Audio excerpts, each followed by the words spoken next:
Ketua Umum Partai Demokrat Agus Harimurti Yudhoyono atau AHY secara resmi telah menjabat sebagai Menteri Agraria dan Tata Ruang usai dilantik di Istana Kepresidenan. AHY mengungkap Ketua Majelis Tinggi Partai Demokrat yang juga Presiden ke-6 RI Susilo Bambang Yudhoyono bersyukur atas amanah ini. Menurut AHY, banyak yang belum menyadari kalau Demokrat selama 9 tahun dan 4 bulan ada di luar pemerintahan. AHY menilai partainya akan lebih mudah berkontribusi dan memperjuangkan kepentingan rakyat karena sudah berada di pemerintahan. AHY pun mengaku bakal bertanggung jawab menyelesaikan program-program di Kementerian ATR dalam 8 bulan terakhir ini. Pertama, saya bersyukur karena hari ini menjadi sejarah tentunya bagi saya pribadi dan keluarga, bagi Partai Demokrat dan insya Allah kita semuanya. Saya pertama-tama mengucapkan terima kasih atas kepercayaan dan amanah yang telah diberikan oleh Presiden Joko Widodo, oleh pemerintah, oleh negara kepada saya dan Partai Demokrat untuk kembali berperan di pemerintahan. Dan tentunya kami sekali lagi mengucapkan terima kasih Demokrat secara resmi hari ini kembali berperan di pemerintahan, mengakhiri semua perjalanan kami selama ini.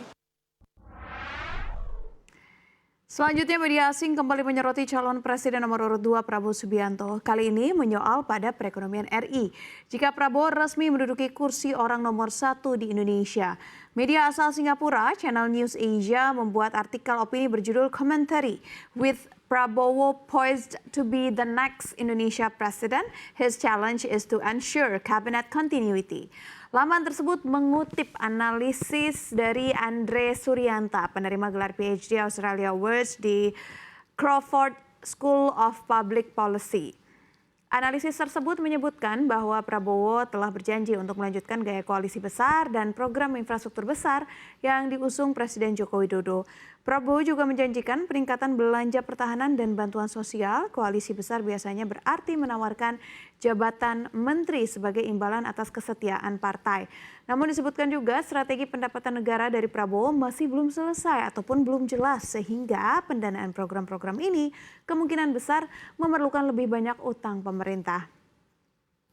Adapun selama ini Indonesia dianggap telah dipuji atas pengelolaan fiskal yang bijaksana di bawah kepemimpinan Menteri Keuangan saat ini Sri Mulyani Indrawati. Oleh karenanya kepergiannya Sri Mulyani diperkirakan akan memperparah kekhawatiran investor dan menghadirkan tantangan besar pertama bagi upaya Prabowo untuk mempertahankan kepemimpinannya.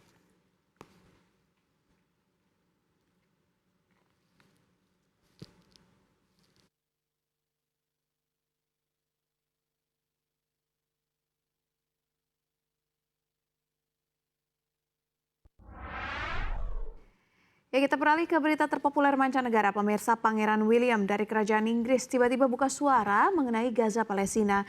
Ia menyerukan diakhirinya pertemuan ataupun pertempuran sesegera mungkin.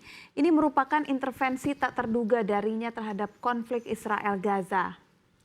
Ia mengungkapkan keprihatinannya ketika menyinggung peristiwa 7 Oktober saat Hamas menyerang Israel dan dibalas dengan perang berkepanjangan oleh Perdana Menteri Netanyahu di Gaza.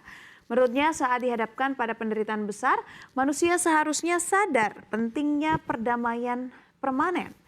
Ditegaskannya, ia percaya masih ada harapan. Pernyataan Williams mendapat balasan dari juru bicara pemerintah Israel, Eilon Levy. Ia mengklaim negaranya tentu ingin mengakhiri perang, namun dengan syarat tertentu.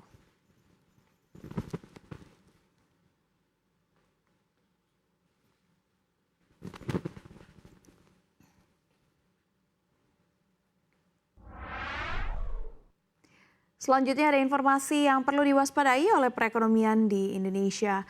Ramalan baru muncul soal ekonomi Asia Tenggara. Salah satu negara di kawasan bisa menjadi raja baru, yaitu Vietnam. Negara tersebut disebutkan akan mengalami lonjakan pertumbuhan kekayaan yang paling tajam pada dekade mendatang. Vietnam kini telah mengemban status sebagai pusat manufaktur global. Negara Asia Tenggara ini diperkirakan akan mengalami peningkatan kekayaan sebesar 125% selama 10 tahun ke depan. Peningkatan kekayaan ini adalah yang terbesar di antara negara manapun dalam hal PDB per kapita dan jumlah jutawan.